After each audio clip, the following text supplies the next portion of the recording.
Sziasztok! Ma a hálózattervezés témakörét szeretném egy újabb mérföldkővel folytatni. Vágjunk bele együtt! Mielőtt belesüllyednénk a következő témakör sötét és sűrű anyagába, mégis ismételjük át együtt, hogy mit hallottunk, illetve miről beszéltünk az előző részben. A tervezés alapelveit vettük át Dáviddal. Dávid is tudta, hogy a mai anyag annyira unalmas lesz, hogy ő el sem jött, egyedül próbálom nektek prezentálni a mai részt. Az alapelvek között többször megemlítettük, hogy a dokumentáltság, illetőleg a biztonsági alapelvek meghatározása talán az egyik legfontosabb lépcső egy hálózattervezésekor.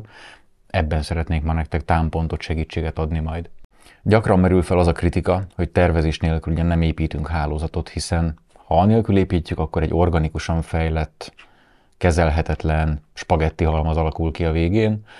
Azok az elvek, amiket ma ismertetni fogok, és amikről együtt beszélünk, amiket végigmegyünk, ezek mind azt segítik, hogy egy jól átgondolt hálózat és egy teljesebb kép kerekedjen ki a végén. Szóval egy ilyen szép őszi napon, amikor ennyire altatóak a fények odakint, miről másról beszélhetnénk, mint egy olyan népszerűtlen témáról, mint a dokumentáció készítésről, illetve hát azokról az alapelvekről, hogy mi mentén célszerű ma felmérni vagy egyáltalán nekiállni egy hálózat tervezésének, és ha már itt tartunk, valójában ez nem csak a hálózat lesz, mint majd látjátok, hanem ezek általában informatikai rendszerek tervezésére vonatkozó alapszabályok lesznek. A kék sarokban felkészül a NIST által korábban emlegetett szabálygyűjtemény, amelyet nyilván a magyar jogrend is alkalmazott, és ezt az ehhez hasonló szabálygyűjteményt a 77-es számú NFM rendeletben találjátok amúgy meg, ami kifejezetten igaz államháztartási intézményekre vonatkozik, de nagyon sok cég alkalmazza a saját működésében, illetve a saját információbiztonsági szabályzatuk vagy házirendjeiknek a megírásakor is. Nyilván nem találtuk fel a spanyol viaszt, tehát ne gondoljatok arra, hogy mi most aztán jól megmondjuk, hogy hogyan kell egy hálózatot megtervezni. Ezek a szabályok, ezek az alapvető, szinte már receptmélységig elmenő ajánlások évek óta léteznek, és hozzáférhetők, hiszen ma akár egy auditált rendszerrel rendelkező céget, vállalatot, mondjuk egy internetszolgáltatót is ilyen szabályok mentén auditálnak a megfelelő vizsgálódó cégek. Ezt a szabálygyűjteményt szeretném ma nektek egy kicsit közelebbről megmutatni, és kiragadni belőlük azokat a kifejezetten érdekes apróságokat és lépcsőket, amik akár egy kisebb rendszernek a tervezésekor is egészen bátran felhasználhatók. Valójában ezzel a résszel azokhoz szeretnék szólni, akik nem igazán, vagy nem teljes mélységben ismerik az informatikát, mint szakmát, nem ez a feladatuk, alapvetően nem ezzel foglalkozik a cégük, hiszen egy jól bevezetett informatikai szabályzat, egy jól kifejlesztett ilyen dokumentum segíthet abban, hogy a rendszereink azok kiegyensúlyozottan, szabályozottan működjenek, és hogy idézőjelben meg tudjuk mondani egyáltalán a szakembereinknek, hogy mit várunk el a hálózatunktól, és azt hogyan teljesítse, milyen szabályok mentén. Bármilyen egyszerű vagy akár jelentéktelennek tűnő is legyen az a rendszer, amit üzemeltetünk, vannak olyan alapdokumentumok, amelyeket mindenképpen érdemes elkészíteni, hiszen megkönnyíthetik a későbbiekben a dolgunkat. A szükséges szabályok 3 nagy kategória köré fognak épülni, nézzük, hogy mik ezek a kategóriák. Először is 3 nagy intézkedéscsoportról kell beszéljünk. Ezek majd sorban az adminisztratív védelmi intézkedések, a logikai védelmi intézkedések és végül a fizikai védelmi intézkedések lesznek. Nézzük az adminisztratív védelmi intézkedéseket. Fölbonthatnánk a témakört főbb témakörökre, ilyen például a szervezeti szintű alapfeladatok, kifejtem majd, hogy mik tartoznak ide, a kockázatelemzés, ami ugye egy nagyon sarkalatos és fontos pontja, hiszen itt tudjuk felmérni, hogy egyáltalán mik azok a kockázatok, amik minket érinthetnek, és azokat mennyire értékeljük súlyosnak, hogy tudjuk ezeket a kockázatokat csökkenteni, és esetlegesen mik azok, amiket elfogadunk, vagy mik azok, amiket egyáltalán nem szeretnénk az életünkben látni, hogy megjelennek. Nem véletlenül egy fontos sarkalatos pontja ennek a dokumentumhalmaznak. Aztán a tervezés kérdése. Hát ugye azért ülünk most itt, és azért beszélünk róla, hiszen tervezés nélkül ma már nem építkezünk.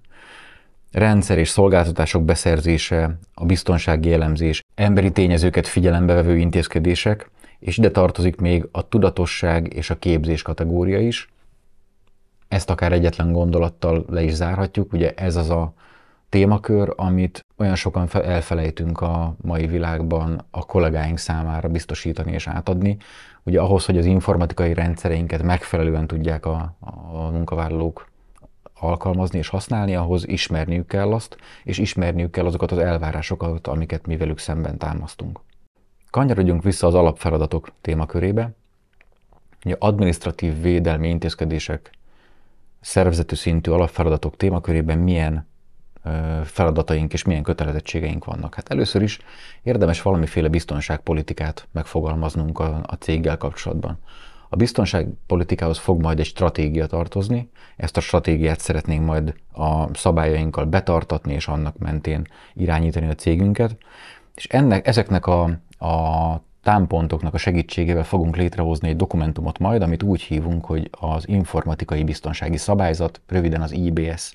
Ezzel biztos, hogy mindannyian találkoztatok már, és valójában szerintem ez az egyik ilyen fontos, kiemelendő dolog, amit érdemes megírnia ma egy akár kisebb méretű vállalatnak is, hiszen ebben határozza meg azt, hogy alapvetően mik azok a biztonsági szabályok, amik élnek a vállalatnál, és azok milyen eszközöket védenek, milyen módszerekkel, és ezeket kik tartatják be, és hogyan tartatják be a cégnél. De alapfeladatunk az is, hogy például a rendszereknek a nyilvántartását vezessük, vagy éppenséggel a szervezetnek az architektúráját felépítsük, és azt valahol egyáltalán tároljuk és dokumentáljuk. Értem itt azt, hogy informatikai architektúra, azaz milyen szervereink vannak, hogy épülnek fel, hány darab switchünk van, azok hogyan csatlakoznak egymáshoz, és így tovább. Általában ez egy hálózati topológia rajz, vagy valamilyen informatikai topológia rajzként kerül be a dokumentációkba. De egy ilyen szabályozás legnagyobb falata valójában a logikai védelmi intézkedések, azok az eljárások, amik majd magát az informatikai rendszerünket fogják megvédeni, és azok működését fogják biztosítani. Először nézzük át a fő kategóriákat, hogy egyáltalán mit kell ebbe az intézkedés csoportba érteni.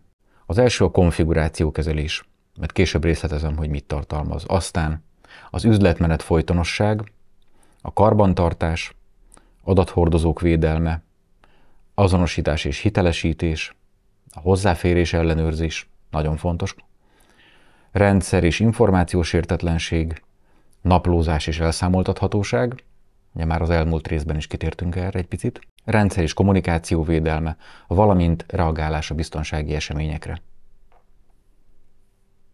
Ugyan látjátok itt előttem a konfigurációkezeléssel kapcsolatos főbb irányvonalakat, amelyeket érdemes kidolgozni, mégis egy párat kiemelnék közüle, amiket igazán fontosnak tartok akár egy kisebb vállalatnál is. Ilyen például az, hogy dokumentáljuk mindig az alapkonfigurációnkat.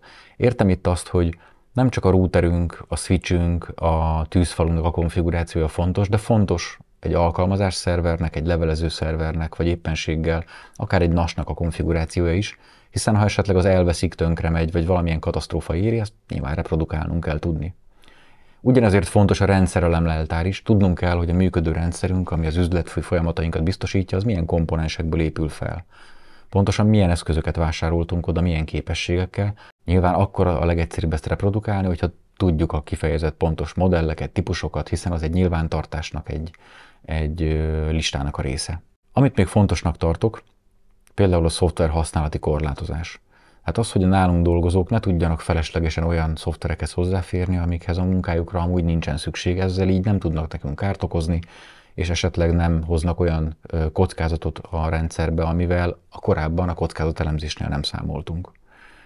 Ugyanígy egy ilyen kockázati tényező a felhasználók által telepíthető szoftverek, hiszen csak nézzünk körül az interneten, ma minden tele van hordozható szoftverekkel, úgynevezett portable változatokkal, amit a felhasználó egyszerűen tud a számítógépén futtatni, és ugyanígy akár kárt okozhat nekünk a rendszerünkön. Nyilván vannak módszerek arra, hogy ezeket korlátozzuk, de ha nem, akkor is tudnunk kell róla, hogy egy ilyen lehetőség van, és bizony problémát okozhat. A már oly sokszor felemlegetett üzletmenet folytonosság témaköre úgy gondolom, hogy szintén tartalmaz néhány dolgot, amiről meg kell emlékeznünk. Például nyilván kell először is egy ilyen tervet készítenünk, amely az informatikai erőforrásainknak a kiesése esetén lesz érvényes, és arra fogja majd utasítani az ott dolgozókat, hogy mit kell akkor tenni, hogyha éppenséggel az üzletmenetünk csorbát szenved, mert valamilyen eszköz tönkrement, meghibásodott, valamilyen szolgáltatás nem érhető el. Nyilván ez a dokumentum ezeket fogja részletezni, Tehát először is, ha készítünk egy ilyen tervet, abban majd lesz az infokommunikációs szolgáltatások kiesése esetén végrehajtandó tervekre.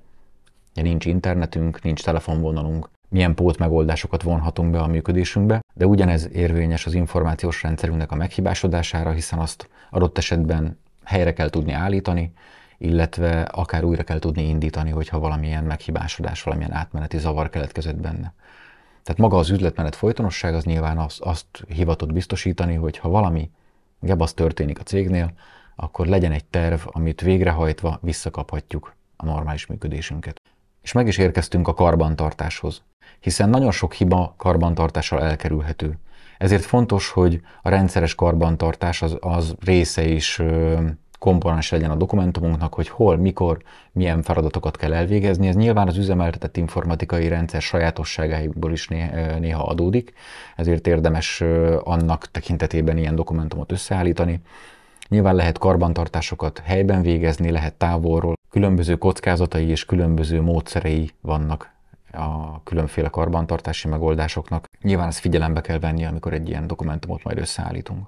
Ugye fontos, hogy meglegyenek a rendszeres karbantartási eljárások, legyenek akár azok helyiek vagy távoliak, de ha például helyiek, akkor itt a dokumentum nagyon jó, ez a kis vázlat nagyon jó tippet ad arra, hogy igen, bizony például a karbantartók személyére, jogosultságára, azok jogosultságának az igazolására is érdemes odafigyelni, hiszen jöhetek én úgy egy megfigyelő eszközzel a hónam alatt, hogy hé, srácok, jöttem a klímát tisztítani a szerverszobába, és bizony hallottunk olyan sztorit, amikor valakit, egy teljesen idegen embert zavartalanul beengedtek, sőt, még rá is csukták az ajtót, hogy csinálj, mit akarsz. Ez bizony egy kockázat, érdemes tudni róla. Adathordozók. A következő olyan témakör, ami megint csak megér pár gondolatot.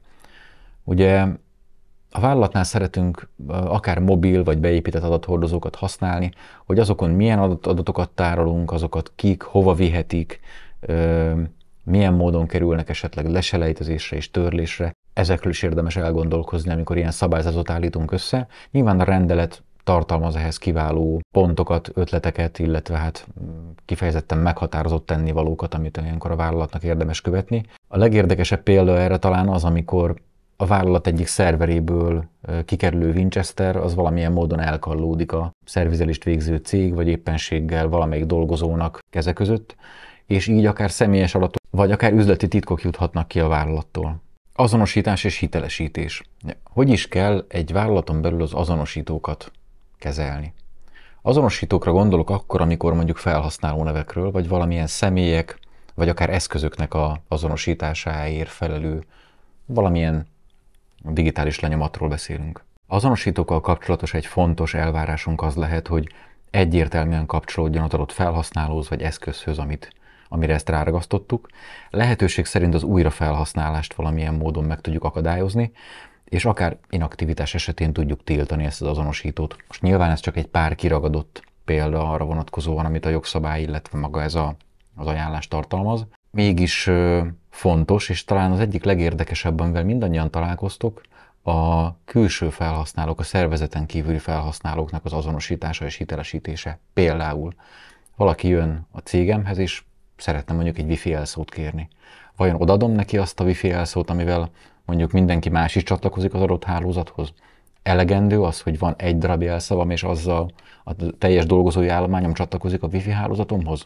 Nem biztos. De nyilván azért kell ezt a dokumentumot megírnunk, és azért kell ezekről előre gondolkodnunk, hogy amikor majd eszközt választunk, és később megrendeljük azokat a berendezéseket, amivel ezt a hálózatot megvalósítjuk, akkor már előttünk legyen az, hogy mi az elvárás, mit szeretnénk egyáltalán az eszközeinktől. Nézzük, mi tartozik a hozzáférés ellenőrzés témakörébe. Itt is inkább pár életszerű példát próbálok hozni, talán azokat a fontosabbakat, amelyekkel ti is mindannyian találkoztatok már. Például a felhasználói profilok kezelése, nyilván a csoporthoz való rendelés, szerepkörök és jogosultságok kiosztása, hiszen itt határozzuk azt meg, hogy az adott felhasználónk az mihez férhet hozzá, egyáltalán milyen szerepkört tölt be a rendszerünkben. Talán itt is a legfontosabb a legkisebb jogosultság elve, hogy egy felhasználónak mindig csak annyi jogosultságot adjunk, ami a munka végzéséhez kifejezetten elegendő. Sok esetben találkozunk olyannal, hogy szükségtelenül adminisztratív jogokat, vagy éppenséggel sokkal magasabb jogokat osztanak egy felhasználónak, amivel aztán persze később visszaélhet. Ez szintén egy veszélyforrás. Ide tartozik még a sikertelen bejelentkezési kísérleteknek a naplózása és azok nyilvántartása, de például a munkaszakasz zárolás, értsük másképp képernyőkímélőnek a használata, ami persze célszerű, hogyha jelszavas, mert sose hagyjuk ott a gépünket őrizetlenül úgy, hogy akár mondjuk egy látogató, épp a postás, aki a levelet hozta, beletekinthet egy üzleti titokba, vagy éppenséggel olyan személyes adatokba, amik nyilván még ráadásul védelem alá is esnek. De például a vezeték nélküli hozzáférés témaköre is, és itt egy kicsi kapcsolat lehet akár a fizikai védelemmel, hiszen, mint korábban említettem, ugye azonosítókat külső szervezetből származó személyeknek is oszthatunk ki, tehát a wifi hálózatunkhoz biztosíthatunk akár egy vendég hozzáférést, de nyilván biztosítanunk kell az ott dolgozó szervezeten belüli személyeknek is. Megfelelő hitelesítést és titkosítást kell alkalmaznunk, ez nyilván a hozzáférés ellenőrzés egyik fontos szempontja, de például arra is érdemes figyelmet fordítani, hogy egy wifi hálózat esetén ne biztosítsunk sokkal nagyobb lefedést, mint az feltétlenül szükséges. Nem kell annak a wifi hálózatnak 3 parkolóval odébb is jól működnie, hiszen ismerjük már ezt a régi sztorit, hogy akár egy parkolóból képesek a hálózatunkat feltörni, onnan esetleg információt eltulajdonítani. Igen, ez egyfajta fizikai védelem, tehát ne nyúljon túl a hálózatunk azon a fizikai infrastruktúrán, amit meg szeretnénk védeni, és amire egyáltalán a szabályozásunk, a védelmi intézkedéseink szólnak. És szintén hozzáférés korlátozás akár a nyilvános információ témaköre is, hiszen mindazok az információk, amelyeket a weboldalunkon vagy valamilyen social media csatornán keresztül eljuttatunk a világba, azok tartalmazhatnak olyan információkat, amelyek esetleg érzékenyek, és a cégnek akár kárt is okozhatnak. Nyilván azt javasolja az ezzel kapcsolatos szabályozás, hogy ezeket az adatokat ilyenkor mindig a közzététel előtt át kell vizsgálni, sőt, adott esetben az ilyen úgynevezett kimeneti információkat érdemes is abban a pillanatban tárolni és naplózni, így később is vissza tudjuk nézni, hogy milyen információ ment ki és pontosan mit is tartalmazott.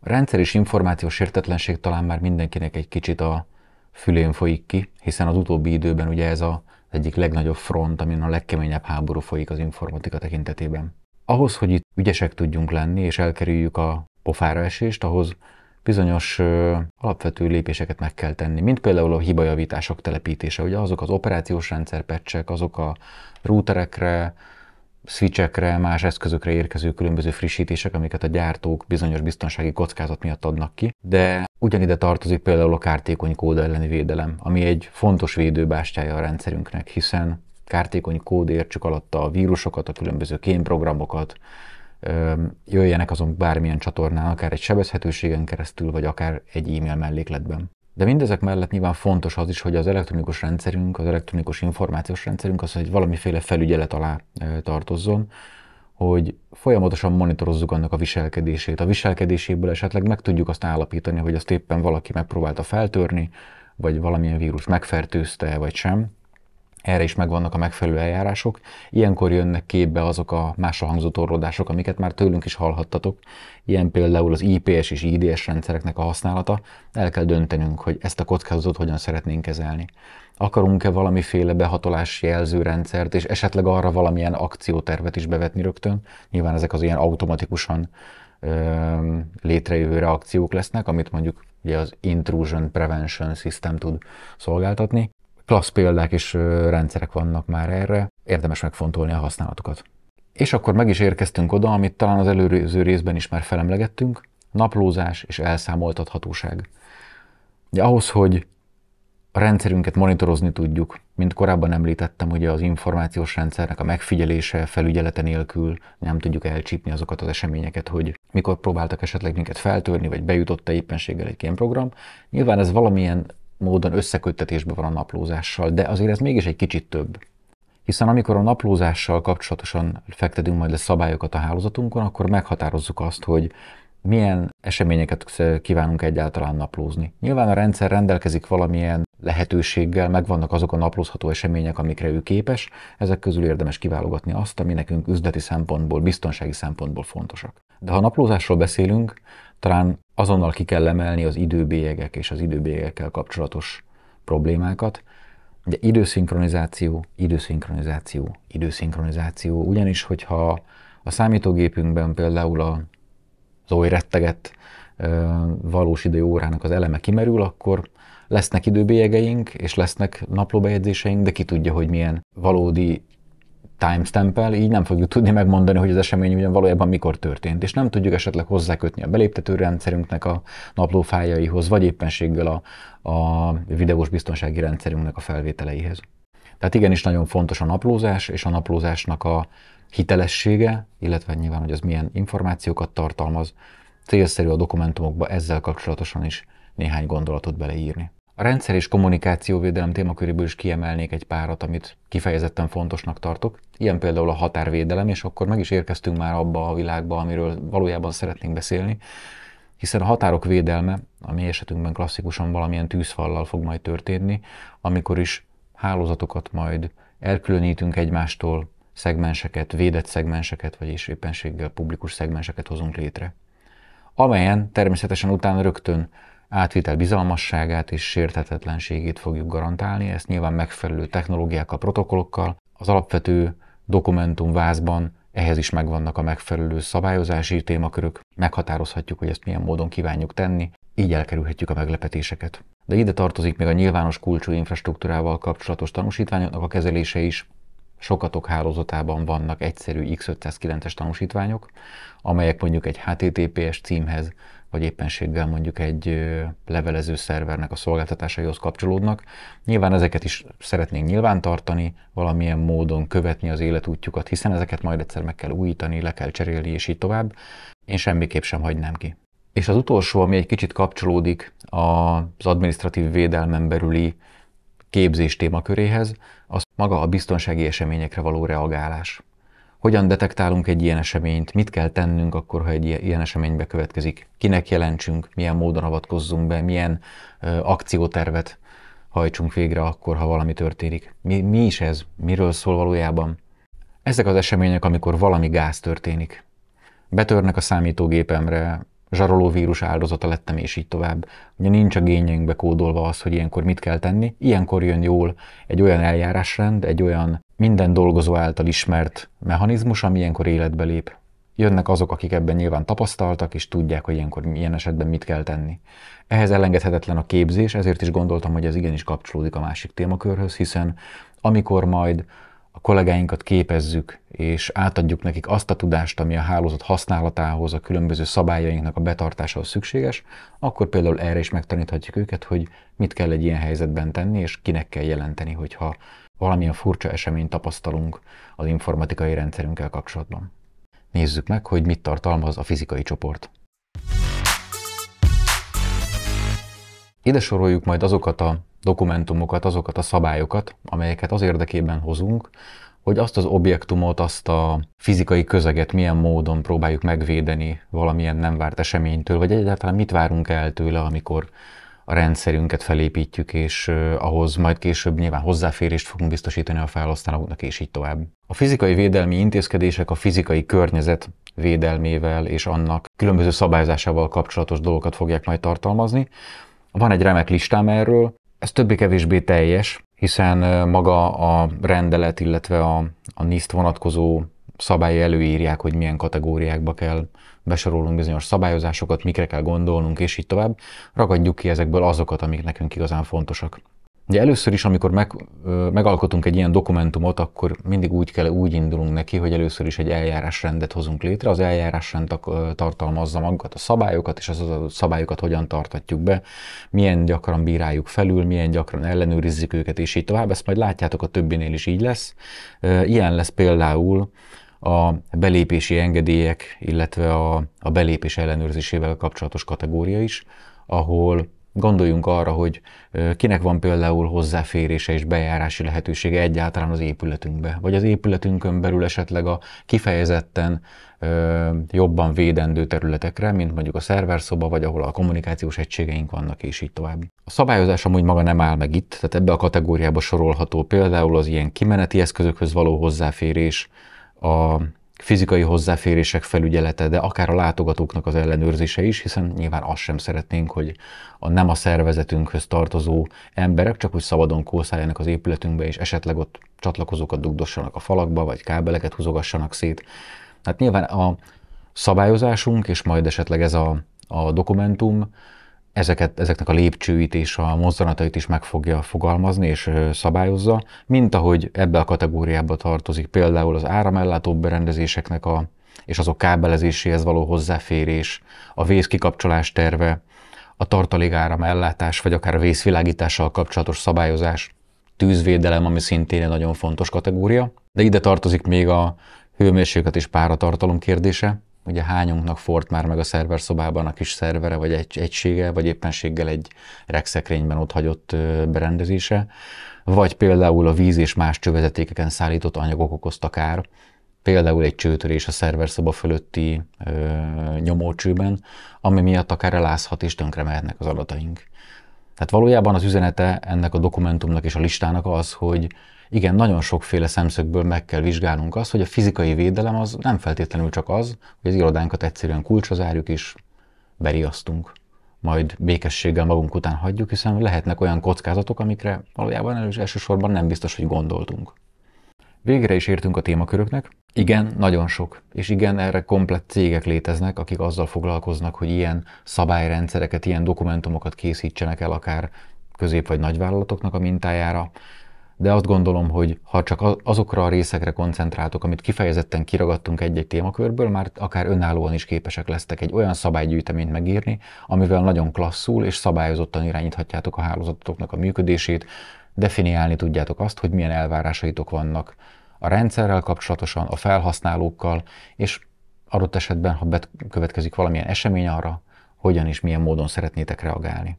Nyilván miután egy ilyen dokumentum elkészül, jutunk majd el oda, hogy meg tudjuk egyáltalán fogalmazni azt, hogy milyen eszközöket szeretnénk ehhez választani. Hiszen a dokumentumainkban definiáltuk azt, hogy az eszközöknek milyen képességekkel kell rendelkeznie. Naplózni kell tudni eseményeket, különböző védelmi megoldásokat, mechanizmusokat kell tudniuk tartalmazni. Mi is csak akkor tudunk nektek segíteni egy ilyen eszköz beszerzésében, hogyha ezeket a peremfeltételeket legalább ismerjük, ezeket a specifikációkat megkapjuk tőletek. A következő részben majd egy olyan gyakorlatiasabb és izgalmasabb résszel térünk vissza, amikor egy általunk felállított fiktív hálózathoz választunk majd eszközöket, és együtt megtervezzük, hogy az elvárásaink alapján milyen eszközöket is építsünk be valójában. Remélem nem vettem el a kedveteket attól, hogy megnézzétek majd a folytatást is. Ha így van, akkor legközelebb találkozunk. Sziasztok!